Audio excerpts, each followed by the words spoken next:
Hello, and welcome back to Court TV Live. I'm Michael Ayala. We have new developments in the case of Harmony Montgomery, who has been missing since 2019. Harmony's stepmom, Kayla Montgomery, was in court yesterday for a bail hearing and an arraignment. Kayla Montgomery is charged with theft and 8 additional misdemeanor charges. Now, prosecutors argued bail should be denied because of the grim nature of the case. Well, let's take a listen to what the defense had to say in response. The concern for the defendant's inability to comply with court orders, which would contribute directly to her status as flight risk, comes from that false report to law enforcement, which was made at the time when really the potential consequence was the Class A misdemeanor penalty on that charge of 12 months in the house and the 1 year suspended for 2 years that she had in the bathroom superior case. That was, therefore, a case where basically the consequences were 2 years. Today, she's facing what is the most serious charge she's ever faced, a Class A felony, where the potential charge is, the potential maximum penalty is obviously 7.5 to 15 years in state prison. If the defendant was unable to comply with the conditions of her suspended sentence, if she committed the crime of false report to law enforcement, then the potential penalty would be much smaller. The state would argue that that is clear evidence of her flight risk, which would also be an inability to comply with the court's order to return for future court dates. Further raising concern as to her status of flight risk is the fact that because of this charge, the defendant may lose where she's living basically. She was arrested last night at FIT, at Families in Transition here in Manchester. I wasn't present, but from what I have been informed by police and what I've been informed Attorney Garrity, there was some conversation from staff and or administration there that this charge may cause her to lose her placement in that facility. That would weaken her ties to the city, weaken her ties to New Hampshire, and further add her status as flightless. What I'd also argue is, going back to something I had said previously about this being the biggest charge the defendant has ever faced, the most severe consequences she's ever faced. I believe it's appropriate for the court to consider the strength of the case.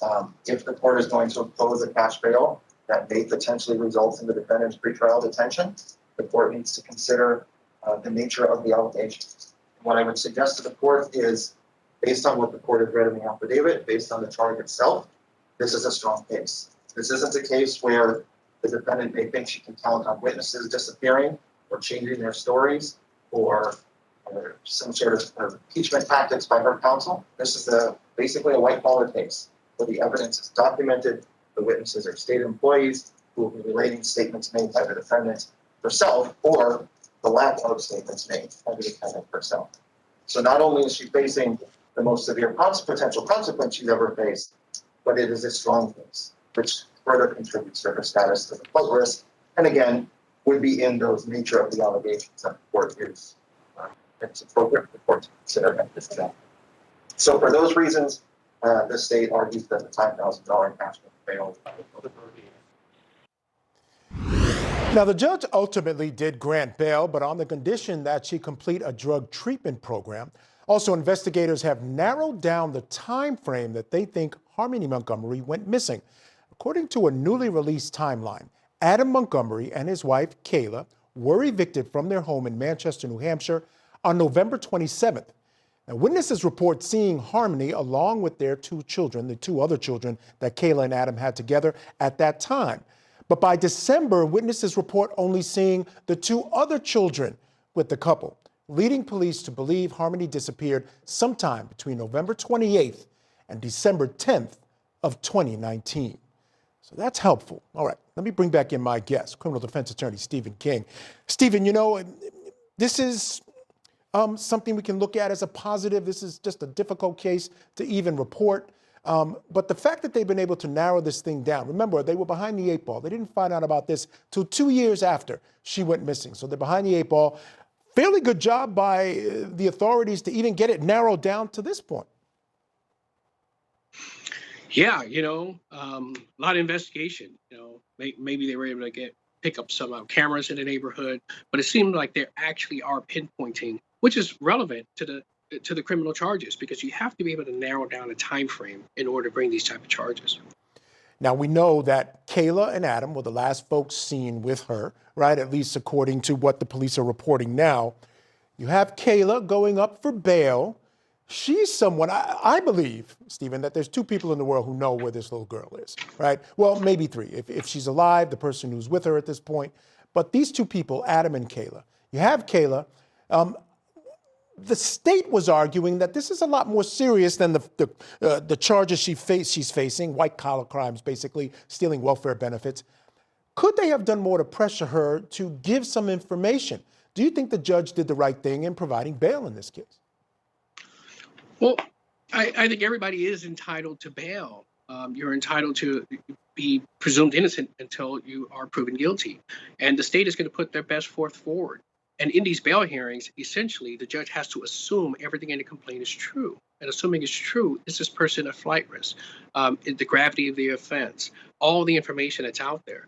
But you have to be entitled to defend yourself. And it's a lot better defending yourself out of custody than in custody.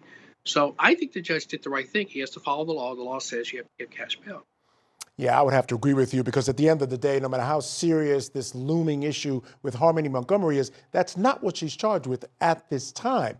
So my question to you is, now that we have it narrowed down to, it looks like about a couple of weeks, we know the two people who were last seen with her. What happens next? How do the police now go about finding out what happened to this little girl?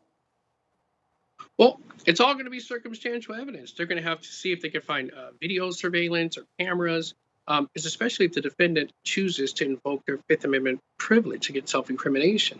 That means they don't have to provide any sort of explanation as to what occurred. And it's going to be a circumstantial evidence case. It's going to be a tough case for them to put together. Sometimes there's even jail recordings where the defendants are in custody and they start talking about these things on the phone.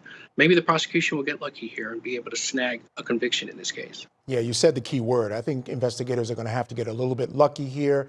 We know Adam Montgomery is facing charges of hitting that little girl, violence against a child. So it's possible just about anything could have happened to Harmony. We just keep hoping against hope that perhaps they'll find her alive at some point.